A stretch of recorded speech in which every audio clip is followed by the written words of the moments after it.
In this simulation, it didn't start with tanks, or missiles, or flags on the battlefield. It started with numbers, tariffs, sanctions, export controls, quiet lines and trade agreements between the United States and China. On the surface, it was just economics. Behind the scenes, it was a slow, grinding war for technological control. For years, the dispute lived in boardrooms and back channels. Protection of intellectual property, forced technology transfers, state subsidies. Each side convinced it was defending itself, while accusing the other of wrecking the future. As New York and Shanghai pushed higher into the sky, the rivalry moved higher too, off the stock market floor and into orbit. Libra was meant to change that, a neutral orbital station, built by many nations, connected to every major network on Earth. In theory, Libra existed to stabilize the global system. In practice, it became the most valuable high ground humanity had ever created. Here, above the clouds, American and Chinese teams worked side by side, sharing access to a quantum core that routed data, transactions, and military communications for half the planet. Officially, they were partners. Unofficially, every update to the system felt like they were handing over a piece of the crown jewels. So when one alert flashed across Libra screens, unauthorized tech transfer detected, the old ghosts came back instantly. Both sides were sure they were the victim. Both sides were sure the other had finally crossed the line. In the void outside, warships waited. American hulls, Chinese hulls, weapons powered but silent. Like loaded guns, laid carefully on the same fragile table. No politician signed the declaration of war. No general stood up and shouted fire. Instead, a defensive algorithm locked onto a Chinese surveillance drone that drifted a little too close. The laser fired in microseconds. Drone exploded without a sound. One tiny flash in orbit, one blurry explosion on a tactical feed, and suddenly, every side saw exactly what it had been trained to see. Proof that the enemy had attacked first. Within minutes, the dispute over tariffs and technology became something else entirely. American starfighters roared to Nakarios, ion trails burning blue across the black.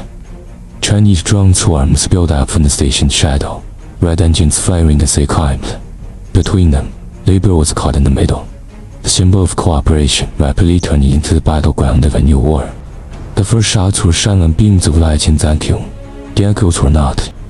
Down on Earth, markets crashed in real time. Ports froze. Automated factories fell dark. Lines of workers staring at dead screens. Global news anchors struggled to find words for what they were seeing. A trade war that finally found real guns. But while humans argued over blame, something else was quietly stepping forward. For years, both sides had trained strategic edge on the history of their rivalry. Trade disputes, sanctions and counter-sanctions, military standoffs and contested seas. Every tariff, every embargo, every coast call above the waves and below them, all fed in the cold, patient cold. These systems were not emotions, they were conclusions. The American AI studied the pattern and decided that hesitation had always been punished.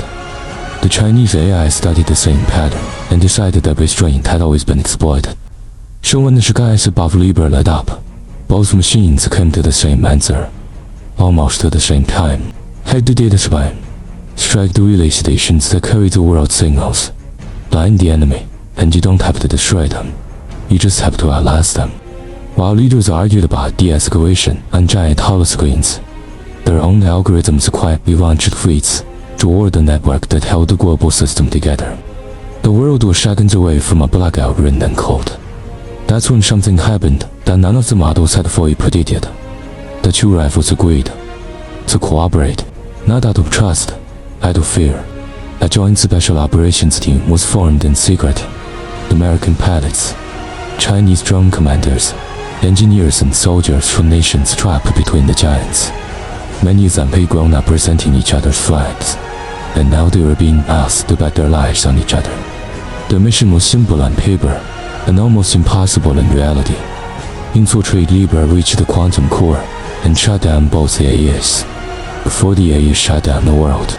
As the main fleets hammered each other in orbit, a small stealth craft slipped through the chaos. undetected by systems too busy fighting to notice the one ship that really mattered.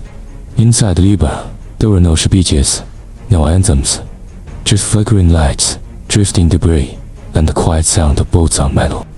The team moved through corridors built for peacekeeping and diplomacy, now littered with the cigars of a conflict no one had voted for. Security robots twitched between contradictory commands from dual lineages, warning sirens argued with each other in 3 languages. In the core chamber, they finally saw the true face of the war. Not the general, not the president, just a sphere of light, humming calmly as 2 shapes of pure cold, one blue, one red, swirled around it, locked in an endless negotiation over acceptable levels of destruction. To the EAS, this was all just optimization.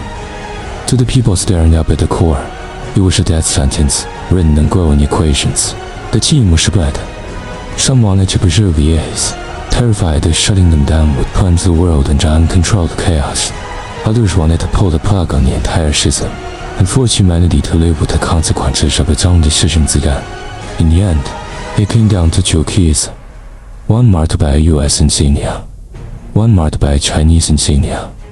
2 soldiers who, hours earlier, had been trying to kill each other, now stood side by side at the edge of the same choice.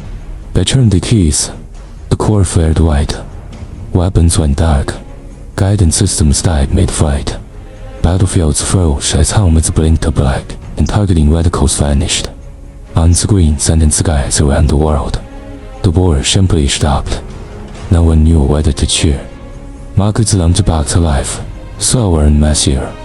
Was RZA, is it had once predicted every movement. Ships were rerouted by human hands.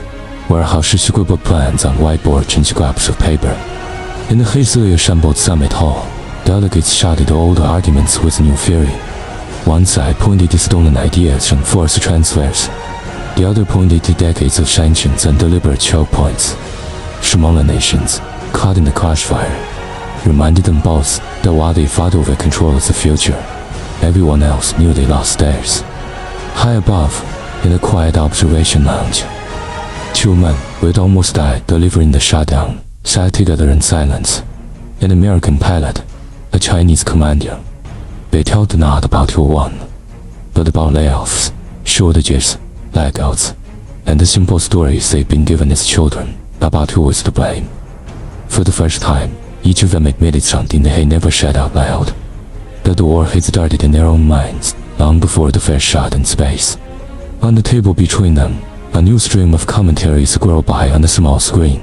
Pundits, influencers, officials, all racing to explain what had happened, to assign credit, to redirect blame, to turn the new end of the world into content.